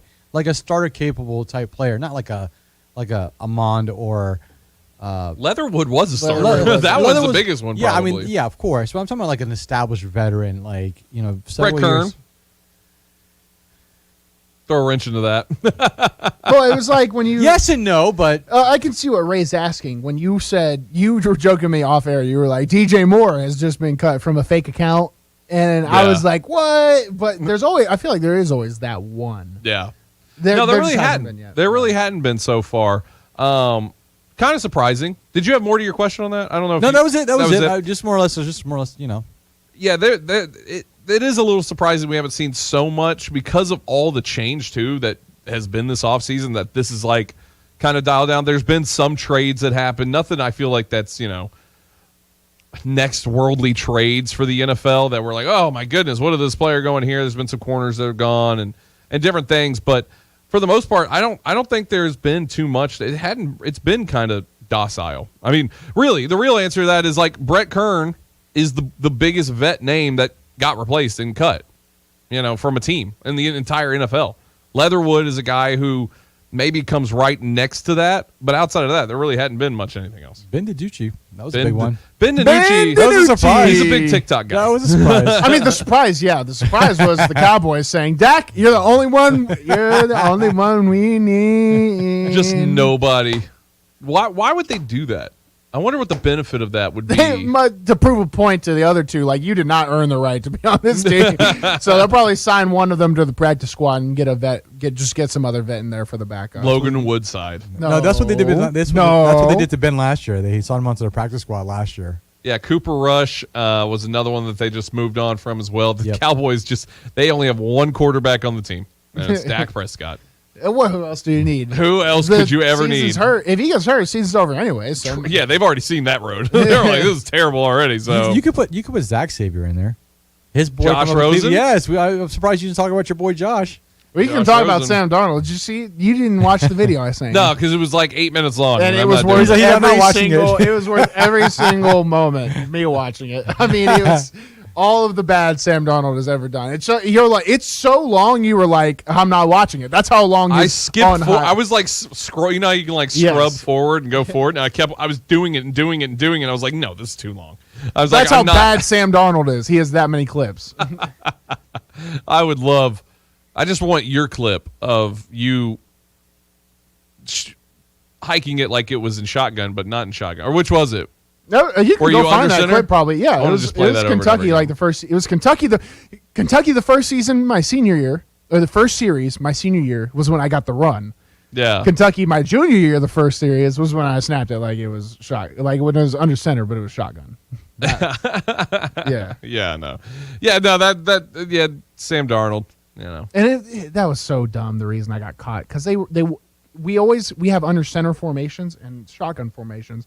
We were like, let's run shotgun plays from under center formations, and I just had to remember these 13 specific ones. And of course, the first play we run is like that. So that was a little ridiculous. I got caught in that. What happens when they expect things from you? Not good. Not good at all. Right there. I do got to go back and look at that though, just because I want to see it now. You know, it's one of those things where it's like I just want to see it with my own eyes. Just the pan. I want to see if the camera just zooms in on you and you're just like, you know, eyes wide open, just like everybody staring at you. No, I still doing dumb stuff pretty well. I just went right back to the huddle. I was like, well, I mean, either they take me out or I just keep Did you just go, oops? Yeah, well, when it happens, that's what I'll do. I'll go like, man, my bad, guys. Sorry, boys. Won't do it again. Hey, I've never told you this one. Kansas State, last play of the game. It was 7-7, or it was something. I forgot. I think we were down 10-7, and we went for it on like 4th and 1 at the goal line. I snapped it low. It was a pass play. I snapped it low and like rolled the ball to Kyle. So he just picks it up and is like, Bruno, and runs it in, and we win. We win after I rolled it to him. Ranked Kansas State at home. I roll it to him, and he just picks it up and runs it in. We win. I remember I looked at him. I was like, hey, man, what if you would have thrown an incompletion? Like, maybe this was the way to win. He was so mad when I said that. He was so mad that I like tried to justify it. I didn't care. We just won the biggest game of our career. That's like the only 2 bad snaps you've really had, though, in your whole Vandy career. Yeah, junior year. Well, just because junior year, they threw me in at center like the day before our first game. They were like, well, hey, we tried with every other center possible. You're playing center. I was like, cool, man. Because I was really good. I was a really good guard. I could like move well in space on pull plays and stuff like that. All right, we need to run to a break. If you want to jump in, we want to hear from you. Cure Hotline, 615-844-5600. Before we go to the break, FanDuel wants you to be ready for game day when college football kicks off this week. Right now, new customers can get $150 in free bets guaranteed for week 1. Just place a $5 bet and you can get $150 in free bets if you win or lose. I love the same game parlays. Always look for those same game parlays. That's my favorite part of all of them. If you've been thinking about joining FanDuel, now is the perfect time to give it a shot. The app is so easy to use. They're always hooking you up with great odds, and when you win, you'll get paid fast. So see for yourself why FanDuel is America's #1 sportsbook. Download the FanDuel app today and sign up with promo code TAS, the afternoon stretch, and place a $5 bet to get $150 in free bets guaranteed to kick off the college football season. That's promo code TAS, the afternoon stretch. TAS, got to be 21 and up and present in Tennessee. First online real money wager only. $10 first deposit required. Bonus issued as non-withdrawable free bets that expire 14 days after receipt. Restrictions apply. See terms at sportsbook.fanduel.com. Gambling problem? Call TN Redline 1-800-889-9789. Still quite busy out here on the South Loop, the West Loop. Several accidents still being cleared up in the last 10-15 minutes, like this one on 40 East and West over here at Jefferson Street. It's been wild over here because of this wreck.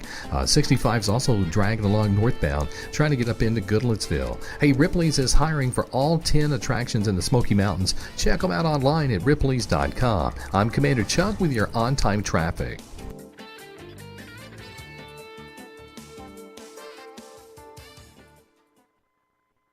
Located at 5410 Murfreesboro Road in the heart of Laverne, City Slickers is one-stop shopping for all your liquor, beer, and wine needs and has been a multiple winner annually in the Best of Rutherford County voting for Best Liquor Store and Top Wine Shop. Featuring the lowest prices, the best customer service with unsurpassed knowledge, City Slickers offers the largest craft beer selection in Rutherford and southeastern Davidson counties and has beer on tap at its Growler filling station. City Slickers also sells mixers, sodas, snacks, tobacco products, and the Tennessee Lottery, and can place special orders and assist with all your events and even wedding planning. Make sure you follow City Slickers on all their social media or just give them a call at 615-280-7469. That's 615-280-7469. Located in the heart of Laverne, City Slickers. Airlines have just reduced their prices even more. Book 30 days in advance and save big. Want the absolute lowest prices on your airline tickets? Then call the Low Cost Airlines Travel Hotline right now for prices so low we can't publish them anywhere. The only way to access our low rates and save up to 70% is to call. Save hundreds on your vacation tickets by calling right now. You can fly anywhere in the world and pay discount prices on your airline tickets. Book a flight today to London, Paris, Madrid, or anywhere else you want to go and pay a lot less guaranteed. Call the International Travel Department right now at Low Cost Airlines. 800-648-9175. 800-648-9175. 800-648-9175. That's 800-648-9175. DQ presents how to experience the new DQ Reese's Take 5 Blizzard with your 5 senses. First, open your eyes and see it all. Reese's Peanut Butter Cups, caramel, peanuts, pretzels. It's beautiful. Then, feel it. Oh, it's cold. Next, listen to it. Now, smell it with your nose. Oh, sweet top notes. And finally, taste it. Experience the new Reese's Take 5 Blizzard today. DQ, happy tastes good. Get it delivered at DQ.com. Delivery subject to availability, additional fees, and minimum order requirements. It's the afternoon stretch with Zach Williams and Bruno Reagan. Tony, how you doing, buddy? Good afternoon, guys. I tell you what, listening to Zach and Bruno and Ray Dosky, it's just awesome. And I just wanted to give a shout out to y'all. Hey, Tony, I appreciate that, man. You might have just made a promo for us. I'm the best. Bruno is the best. Yes, Bruno is the best. That ruins the promo. The afternoon stretch. Afternoon stretch with Zach Williams and Bruno Reagan. A show called The Afternoon Stretch is a stretch. Calling it a show. The Afternoon Stretch. Afternoon stretch. Bruno Reagan, Ray Dosky, Zach Williams, Strike and Spare Family Fun Center Studio. I heard that promo with Tony. We haven't heard from Tony in a little bit, though, over in Nolensville. He's an avid stretcher. I know he listens, but we gave him a little love on the promo there. He gets, and then, Bruno's got to just throw out that he's the best. It's better than hearing about how Bruno looks like a guy that's dating a woman from My 600-Pound Life. Yeah, you guys, I'd still smile when I hear that one. Yeah. So. It's funny, you know it by heart because you're the one that said it, but you've heard it now so much that it puts you in a spot, I feel like. Yeah, and the worst part about that whole story is she dumps that guy later. She loses the weight and just dumps that guy. And I just put myself in that situation. Dumps you, basically. Yeah. That's really what she's doing. Yeah. Man, that's always... That show, I love that show. I really do. Good. It's so good. So much drama. It's so crazy. Yeah, it's drama and crazy. It's people who ate up to 600, 700 pounds. But my favorite part is the doctor, who is just savage. Like, he does not care. He's like they'll be like they were on a diet plan. They had to lose a certain amount of weight. They'll show up like 30 pounds heavier. And then they're like, I followed it. And they're like, he's like, no, you didn't. He's like, what are you talking about? He's like, the scale wouldn't be saying this if it was. They're like, I think it's just water weight. I'm retaining a lot of just water. Every excuse every fat person makes that I make. Yeah. That you make. Just imagine that's how big those people are. They're twice my size. I know, right? that's insane. That's so crazy. Anyway, funny promo. Still a funny promo. All right, now that we're done making fun of fat people, let's move on to the. See, we're allowed to though. Yeah, I know. That's the big side of this. But you're doing well right now. In what? So Ray brought in some burgers. They're sitting right here to my left. Oh, you're gonna thank me for my discipline. Yeah, I appreciate it. Bruno came in. He had these burgers. Look, I had one. It was good. Good burgers. They look good. I looked at one From a new sponsor. That's right. Muya, Mm-hmm. out in Brentwood as well as in Franklin. Sponsoring this very station. And they were tasty burgers. I had it for the first time. And Bruno, I watched Bruno take the bag, and then he had like a mirror moment, where he's looking at himself in the mirror and he's like, "You can't do this." And the mirror's like, "Yeah, you want to." And he's like, "No, I can't." And he's like, "Yeah, you want it." And then he didn't do it. And he was like, "I haven't earned this burger yet." That's actually what he said. And he put the bag down. Yeah, it's just learning temperance, man. Which I've done multiple times. Just I always food can be an addiction, man. So I always kind of go back into just eating like crazy, and I'll just take the training down. And when that happens, you lose a ton of weight. So now I'm just trying to, because I'll lose weight. I train a lot. Like I would lose a lot of weight if I didn't just eat a lot. I have a week of doing good, lose a bunch of weight, probably too much for a week's worth, and then I'll just be like, oh my gosh, time to eat. I want Jets 5 times in a row, right? 8 corners, please. Extra cheese, extra pepperoni, extra sauce. So that was a big step. And I'll tell you what, like fasting always makes it, like when you do get the meal, like the time to eat, like it makes you appreciate it that much more. Yeah. But you can't starve yourself. That's the whole thing too. Well, trust me, I'm not starving. It's starving for me because my body is screaming. Like we used to get fed 6,000 calories. Where is it? It's not like I'm at a health defect. It's just getting used. I'm fighting my own brain right now. Yeah. My brain's urge to just consume. The burger is still in the bag. Ray had one. I had one. But the burger's still there. And it's exactly opposite of where Bruno is right now. So it's actually been in his eyesight this whole time. I didn't even think about it. Stare down. Yeah, it's really happening. It sucks because like I feel great at 320, 330. I'm highest I gotten in the past like 2 months was 375, about 360 right now. And I always feel fine about 320, 330. But in all this fluctuation, no, I feel like people don't like look at me different. They're like, do you gain or lose? They just don't know. They don't know what the weight looks like. Right? Yeah.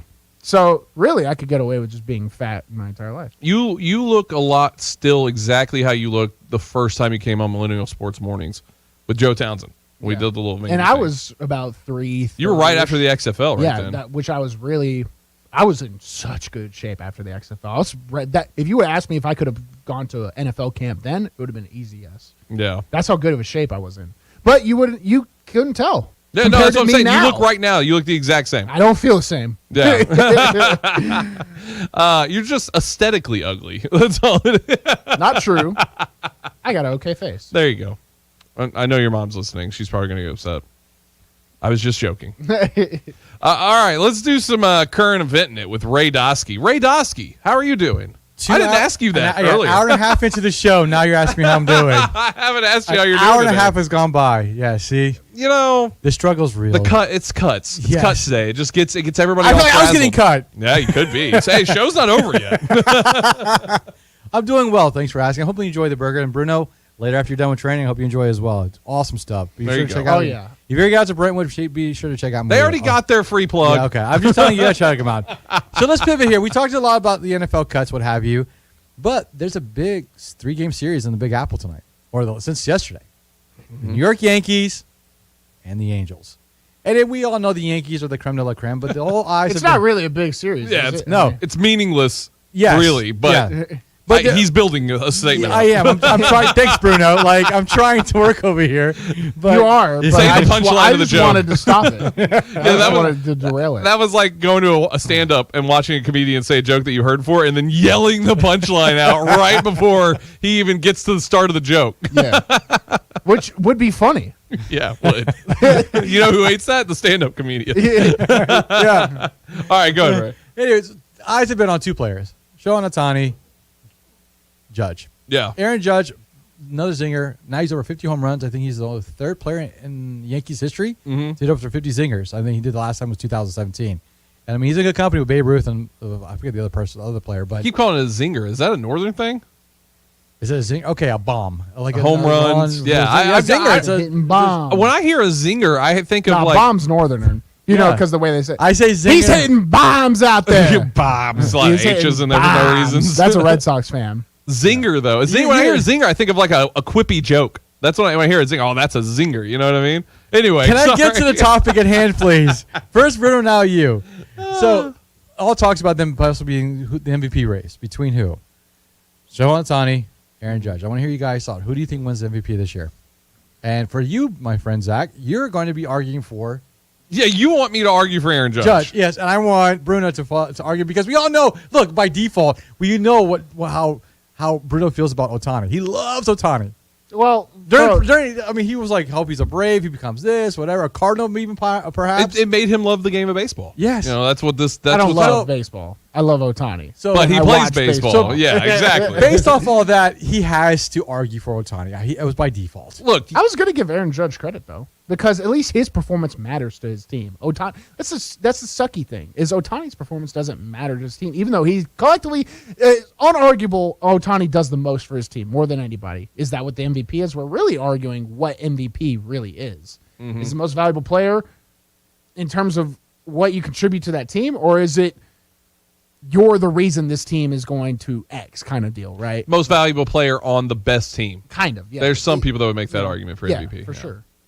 I know Ray wants me to argue Aaron Judge. I can't, though. You can't? I respect Aaron Judge. Let me say this. He bet on himself this year. That's big. We're flipping it. I'm about to make Aaron Judge arguments. Oh, well, okay then. I think it's totally gone sideways, by the way. Yeah, no. True nature of the show, baby. I respect Aaron Judge for what he did. He was on a good team, and I think he what, like you were saying, Bruno, what he does help the team. It was also a contract year for him, betting on himself, so he kind of had to do this. Now, is he going to get all the money in the world? Absolutely. Mm-hmm. Ohtani feels like the last true sportsman.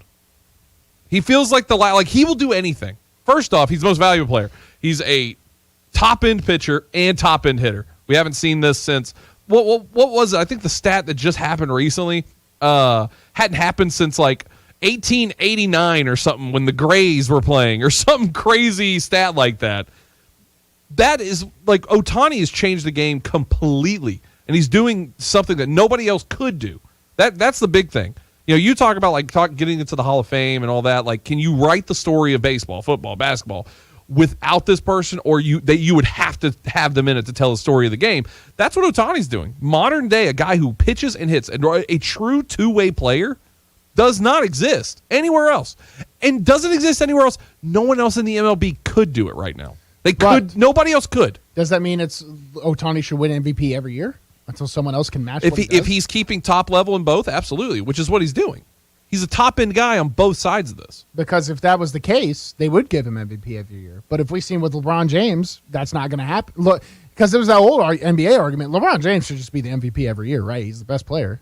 Ohtani's the best player all around every year, but they're not going to give it to him. Well, if Ohtani's going out there and he has a 7 ERA, and it's he's not doing well pitching, and he's doing okay hitting, then it's a different argument. But he's coming out, I think he's under a 2 right now, ERA.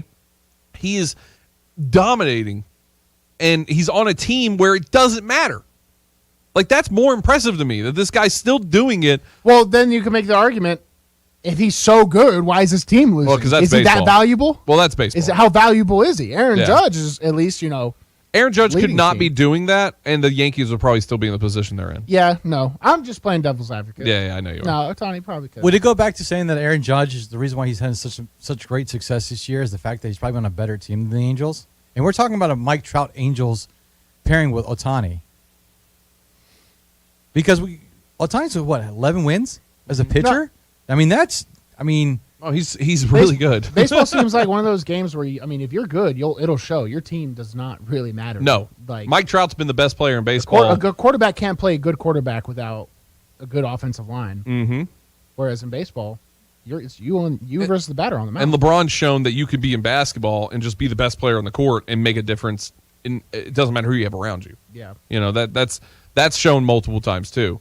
So I think that's just a baseball thing where it's a team sport, but it's an individual sport at the end of the day too, where you're just going up individually against that pitcher, and then you're just assisting a pitcher. The infielder's just assisting the pitcher for what he's doing, but it's always going to be pitcher versus batter.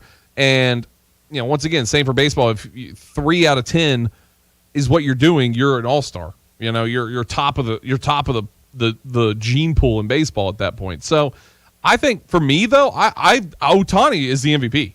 Like, I'm out 100%. I respect Aaron Judge because he's doing what he's doing to make more money, because he thought the contract that they gave him or offered him was BS, and now you're starting to see some of the other contracts going around the league that $450 million, it's a lot of money guaranteed. He's probably going to get a $500 million contract, and deservedly so. But Ohtani, on the other hand, should have the highest contract in baseball. Yeah, without a doubt. He does he's two players on your one roster spot. You can't find that in any other team. Any other sport, you can't find that. Ohtani's doing that, and he's top end. It's not just he's doing it; he's top end player on both of those sides. So for me, he's an easy MVP. So that's what he was saying. Based on what he said about Ohtani, if you look at the wins losses in terms of like scoring more than 2 runs, I think that the Judge has the edge. I think there's 34 games where he's actually scored 2 or more runs to help his team win, as opposed to, I believe it was 22 for Shohei Ohtani. And in that stretch, how many games did Judge pitch? And I'm getting to that. That's good. I'm glad you went there with that, because then when you look on the flip side, in terms of like pitching, in terms of 2 runs or less scored, Ohtani 11 times. So if you're in terms of like 2-run games, the average is 34 to 33. But the only difference, it hasn't translated over to wins and losses in terms of like who's been having more impact. They're saying that it's Aaron Judge, and it's not even close. Like in terms of this MVP race. I wonder how much politicking comes into MVP races. You know, because I feel like Ohtani probably doesn't do it at all. I feel like Ohtani doesn't. You know, even when at the All-Star game, he showed up like alone to the All-Star game, which. It's just, I don't know if that's just him and the culture we're in and all that kind of stuff. I don't know. But, yeah, I don't know. I mean, it could be. For me, it's Ohtani, though. Because just find me another player that does that. Find me another player that does what he does so well. And you can't. But his team is irrelevant, and that does take a big part of it away. And then the Yankees, obviously, where they're at in the league right now. And Aaron Judge is obviously the leader of that team, and he's betting on himself. It's good storylines across both. For me, though, it's Ohtani. Who's your real one, Bruno? Probably Aaron Judge. Really? You're sticking with Aaron Judge? Because apparently he's just having...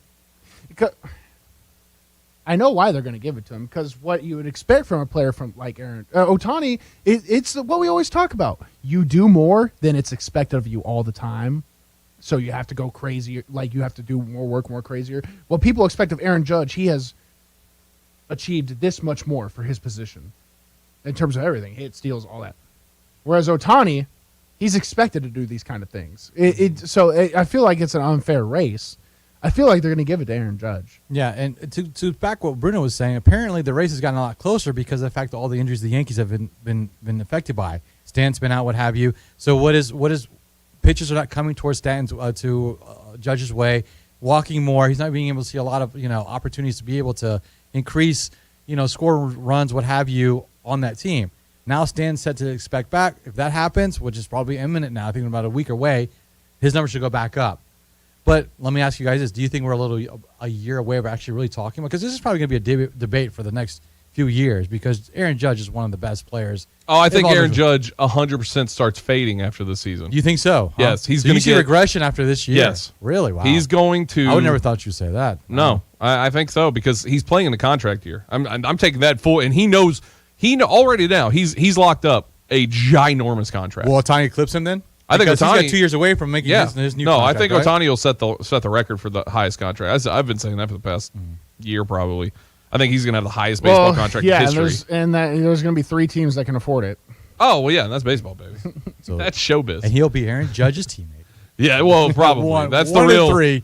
1 of 3. Just going to make them fight in the middle of the field for AL MVP after that. All right, we need to run to a break. If you want to jump in, final segment, the Cure Hotline wide open, 615-844-5600. Back after this here on the afternoon stretch. Good afternoon. Still quite a bit of traffic volume out here on 24 as you continue out towards Rutherford County. It got a little bit heavy a few minutes ago over in Hermitage on 40 East as you come past the dam. All that traffic continuing out through Wilson County with a little bit of radar out through Wilson and Smith County this afternoon. Ripley's is hiring for all 10 attractions. Check them out online at ripleys.com. I'm Commander Chuck with your on-time traffic.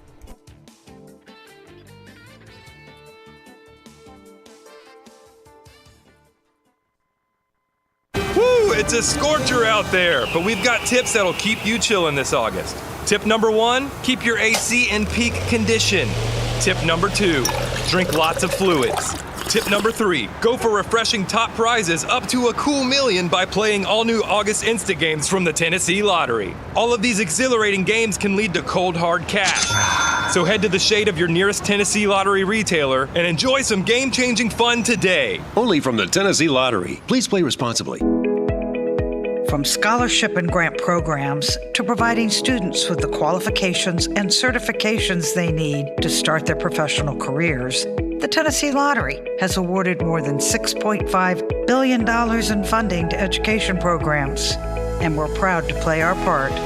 See for yourself how all of the fun of the Tennessee Lottery goes to supporting someone's future and a brighter tomorrow at tnlottery.com. Today we decided to walk to school. At the corner, we waited to cross the street. The stoplight counted down. 15, 14, 31? 13? We took a left on Carroll Garden Street. Garden Street? Loud music was coming from a car. Danny's a smart kid, but he gets so distracted.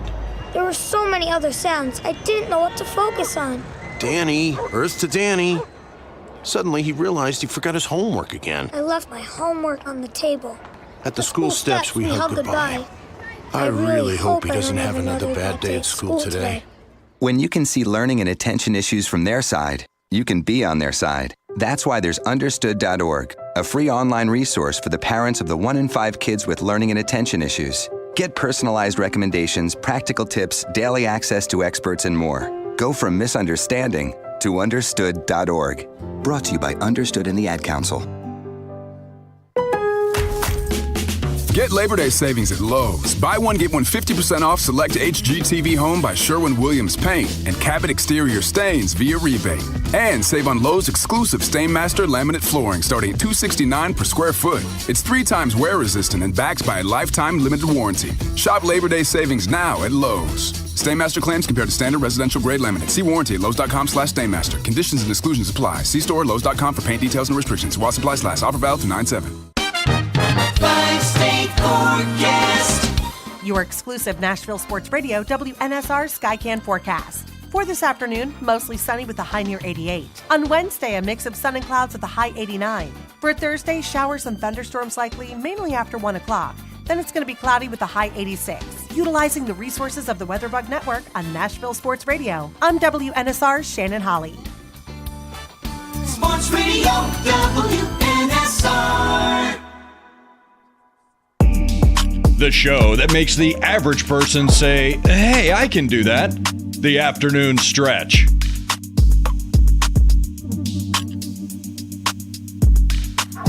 Did you watch the VMAs? No. They had Jack Harlow. He performed first class. They had. I don't watch any award show. They are 8 months late. Yeah, no, they really are. But it had all the stars inside of first class. Like Drewski was there, and then Avril Lavigne, and just Jimmy Fallon was just sitting there. It was people that it made no sense that they were there at the VMAs, but they were just there anyway inside his little set. Anyway. Bruno, Reagan, Ray Dosky, Zach Williams. Final segment here of the afternoon stretch. If you want to get involved, we want to talk to you. 615-844-5600. Ray Dosky. Yes, sir. Continue with your current events. Absolutely. So the Live Golf list expands even more. Mm-hmm. You want to hear this? There's 6 more new. Leave out the big one. Leave out the big one, but then go through the rest of them. So of the 6, I'll mention 5 of them. Jacqueline Neiman. Oh gosh, Ray, are you going to be able to get through these? Harold Because I can't. Joaquin Neiman. Sorry, Joaquin Phoenix. Yeah, sorry. Harold Varner, Cameron Tringle, Mark Leishman, Annabon Lahiri. I think that's his last name. Close. I'm sorry. And then I will leave you with the very top one, Cameron Smith, the best player to join Live yet. Opens world 2022 ranked winner. Yeah, world ranked number 2 in the world. Hey, I was right when I posted that fake tweet. Yeah, the rumors were, every bit of joke, there's a bit of truth, right? Yeah. And so there was something in there for them to be like, oh, well, tell people what happened. So we were in it was the British Open, right? Yes. Yeah. Right after St. Andrew, he had won and Bruno texts into the chat right after, like a fake news clipping. It said Cam Smith joining Live Golf, and it looked real, and Bruno really believed it. But I had context. I just woke up. It I was in 3 my bed. p.m. It was 11 on a Monday. It was 11 a.m. But he sent that over, and we were like, man, wouldn't that be crazy? Wouldn't that be so funny? And then now cut forward to what, like 3 months? Here we are. Fake news is right. Yeah. Cam So Smith just- is... If you think something's happening, You could drop just will it into it. Yeah, drop the news. Maybe Cam Smith saw that post and was like, that wouldn't be a bad idea. $100 million? I would love it. Which is what he's set to make. But the biggest story out of all this is, because, before this it was guys who were aging out of the rankings and world rankings and all this different stuff. So a lot of people were like, well, it's just players that suck now. They were big names, but they suck. You can't do that now with Cam Smith. Cam Smith is an actual monster golfer, number 2 world ranked guy that is now with Liv. So that is real talent that's over there. You can't make the argument, well, it's just, it's all a hoax. It's all fake. This is real. It's dead real. So that's a really interesting one that showed up. And Australian guy, obviously, Norman, that connection big there. So I saw Adam Scott, another Australian, talking about how they played a lot of practice rounds with Cam. And he's like, I hate that that's going to go away now. Yeah. And it's like, you could still, I don't know, play with the guy. No, you can't be friends with him. That's the Tiger Woods rule. As a Live, beat every Live golfer with a club the second you see them. Yeah. He's doing them a favor. You have to use a 7-iron. Yeah. The list continues to grow. The list why is it continues 7, to grow. Tiger? He's like, because I said. It's just more control. People are like, Liv's the oppressors, and then Daddy Tiger Woods walks in and is like, you're going to do this. Yeah. Let's go to the Cure Hotline if you want to jump in, 615-844-5600. Final moments here of the show. Bob from Bellevue. Bob, how you doing, buddy? How you doing? Good, Zach. I drafted a team last night. The computer site says I'm the 3rd best team, so here it is. I'll just give you the basics. Quarterback, I've got Josh Allen, and then I've got Cook, Kamara, and Zeke. And then at receiver, I have CeeDee Lamb, Cortland Sutton, and I have Kittle at tight end.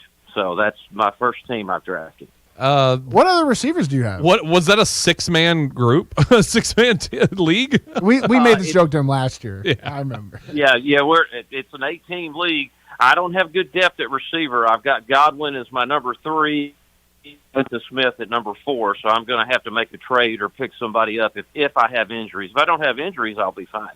Yeah, I would.